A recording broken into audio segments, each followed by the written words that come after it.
अब देखते हैं फैराडे के विद्युत चुंबकीय प्रेरण के नियम।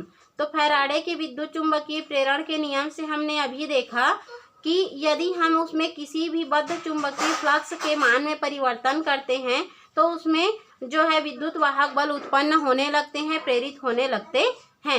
लेकिन यदि उसको हम जो है फैराडे है जो कि विद्युत चुंबकीय की कंडीशन पर 2-3 नियम अपने से देते हैं, जिसमें पहला नियम क्या कहता है कि जब किसी भी परिपथ में बद्ध चुंबकीय फ्लक्स में परिवर्तन किया जाता है तो उस परिपथ में विद्युत वाहक बल प्रेरित होने लगते हैं।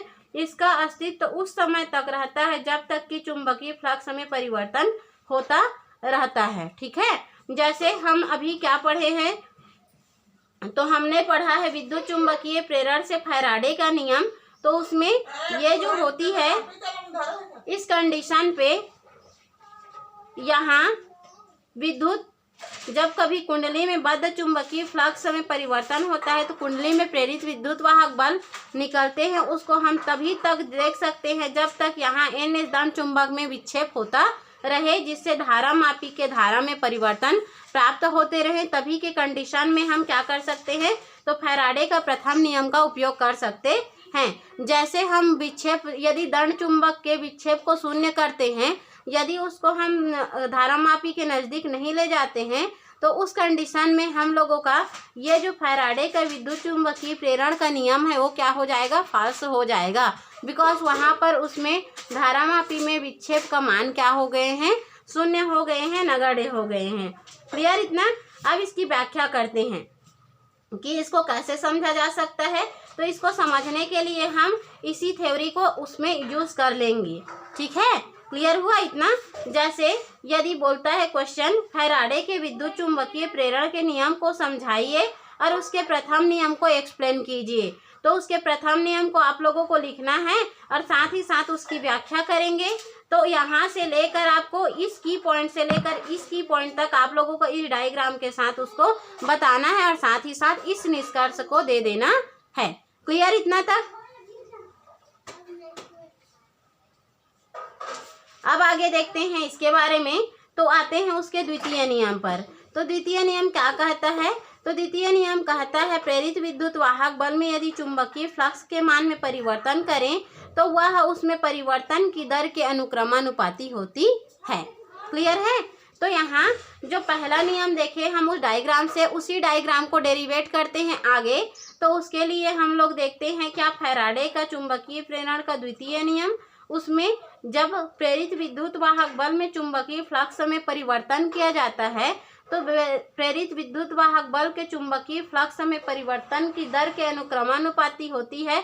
उसी को हम क्या कहते हैं, फैराडे का द्वितीय नियम कहते हैं। जिसकी व्याख्या करने के लिए हम मान लेते हैं कि इस कंडीशन के लिए, इस डायग्राम के लिए एक स्थिति, मतलब ये हम लोगों का उत्तरी ध्रुव के लिए, दक्षिणी ध्रुव के लिए दो कंडीशन कल ही हमने पढ़ा था, कल या परसों, उसी के लिए दोनों डायग्राम के लिए मानते हैं कि माना कि किसी क्षण में परिपथ में बद्ध चुंबकीय फ्लक्स φ1 है, तब उसका समय t1 है। ठीक है। अब कुछ देर बाद उसमें विद्युत फ्लक्स क्या हो जाती है, बदल जाती है, φ2 हो जाती है। बिकॉज बहुत सारी इसमें से विद्युत फ्लक्स निकल रहे हैं। तो उस कंडीशन में पहले मान के चलो मैं अपना क्लास स्टार्ट करी हूँ, तो पहला स्टार्टिंग समय मेरा क्या था, 5 मिनट था। फिर उसको और आगे इंक्रीज करते गए तो 10 मिनट, 15 मिनट, इस प्रकार से हम लोगों का वीडियो क्या होते गया, समय चेंज होते गया। पहले 1 मिनट था, फिर 2 मिनट, 3 मिनट, हर पल उसका क्या होने लगा, कंडीशन चेंज होने लगा। उसी प्रकार विद्युत फ्लक्स अभी क्या होने लगे, अलग अलग होने लगे और वहाँ पर लगे समय भी क्या होने लगे, डिफरेंट डिफरेंट होने लगे। ठीक है। जैसे हम पहले समय में स्टार्ट किए थे क्या, तो फैराडे के विद्युत चुंबकीय प्रेरण के लिए जो है उसकी व्याख्या, फिर आते हैं उसके नियम पर। तो हम लोगों का क्या होने लगा, डेफिनेशन, डेरिवेशन चेंज होने लगा। उसी प्रकार पहले उसका विद्युत फ्लक्स φ1 था, फिर दूसरी कंडीशन थोड़ी देर बाद उसका विद्युत फ्लक्स चेंज होकर क्या हो गया, φ2 हो गया और उसमें लगा समय क्या है, t है। ठीक है। तो चुंबकीय फ्लक्स में परिवर्तन की दर के अनुक्रमानुपाती होती है। चूंकि इसका द्वितीय नियम क्या कहता है, ये जो है प्रेरित विद्युत वाहक बल में चुंबकीय फ्लक्स में परिवर्तन के दर के अनुक्रमानुपाती होती है।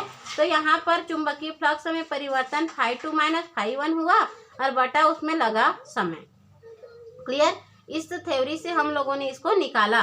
चुंबकीय फ्लक्स में परिवर्तन की दर, चुंबकीय फ्लक्स में परिवर्तन की दर उसमें विद्युत वाहक बल के क्या होते हैं, अनुक्रमानुपाती होते हैं। तो चुंबकीय फ्लक्स में परिवर्तन की दर क्या निकल गया, φ2 - φ1 बटा t मिला।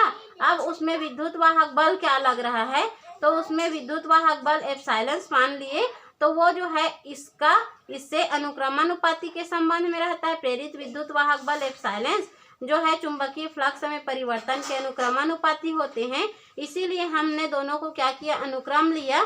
फिर क्या किए, एप्सिलॉन को रखे बराबर करके, यहाँ पर के कांस्टेंट लिए और इस वैल्यू को हमने एज इट इज रखा। क्योंकि यहाँ परिवर्तन की दर जो होती है, चुंबकीय फ्लक्स में परिवर्तन की दर जो होती है, एक उत्तरी ध्रुव है, दूसरा दक्षिणी ध्रुव होती है, अर्थात एक क्लॉकवाइज दूसरा एंटी क्लॉकवाइज होती है। इसीलिए यहाँ पर सिंबल, इसका साइन क्या होने लगता है, चेंज हो जाता है। क्लियर? अब इसको आगे देखते हैं। तो यहाँ के का मान एसआई पद्धति में 1 हो जाता है, ठीक है। तो के का मान 1 हो जाता है, तो उस कंडीशन में प्रेरित विद्युत वाहक बल हमें मिल जाता है एप्सिलॉन = -φ2 - φ1/t। इसको हमने मान लिया फर्स्ट इक्वेशन। यदि वो जो यहाँ प्रेरित विद्युत वाहक बल है वो कुछ समय पश्चात बदल रहा है, उसमें क्या हो रहे हैं, बदलाव आ रहा है, तात्क्षणिक होते जा रहा है, तो वहाँ समय में यदि परिवर्तन होता है तो वहाँ विद्युत फ्लक्स में भी क्या होगा, परिवर्तन होगा। तब कंडीशन φ2 - φ1 बराबर जो है विद्युत वाहक बल में परिवर्तन देता है, तो इसीलिए डेल फाई बी हो गया, क्योंकि बी यहाँ पर मैग्नेटिक फील्ड को शो कर रहा है और डेल टी जो होता है उस समय में परिवर्तन की दर को शो करता है। तो इस प्रकार हम लोगों को वहाँ प्रेरित विद्युत वाहक बल मिल जाता है डेल फाई बी, जहाँ डेल फाई बी क्या शो करता है, तो यहाँ विद्युत फ्लक्स के मान में चुंबकीय फ्लक्स के मान, सॉरी चुंबकीय ना, विद्युत नहीं, चुंबकीय फ्लक्स के मान में परिवर्तन की दर को शो कर रहा है। डेल टी जो है उस चुंबकीय फ्लक्स में परिवर्तन के दौरान लगे समय को व्यक्त कर रहा है। चूंकि ये क्या है, तात्क्षणिक कंडीशन देते हैं, अर्थात हर पल ये बदल रहे हैं, ठीक है ना। तो उस कंडीशन में यहाँ इसका एक लिमिट लग जाता है, तो डेल टी टेंड्स टू 0 हो जाते हैं। तो वहाँ पर विद्युत वाहक बल का मान में लिमिट लगता है। कभी भी लिमिट का उपयोग हम तब करते हैं जब किसी भी डेरिवेशन के लिए वो डेरिवेशन तात्क्षणिक होता है, मतलब वो हर पल अपना एक अलग अलग मान देते रहता है, तब के कंडीशन में हम लिमिट लगाते हैं। तो उस कंडीशन में जो समय लगता है वो क्या होने लगते हैं, तात्क्षणिक होने लगते हैं।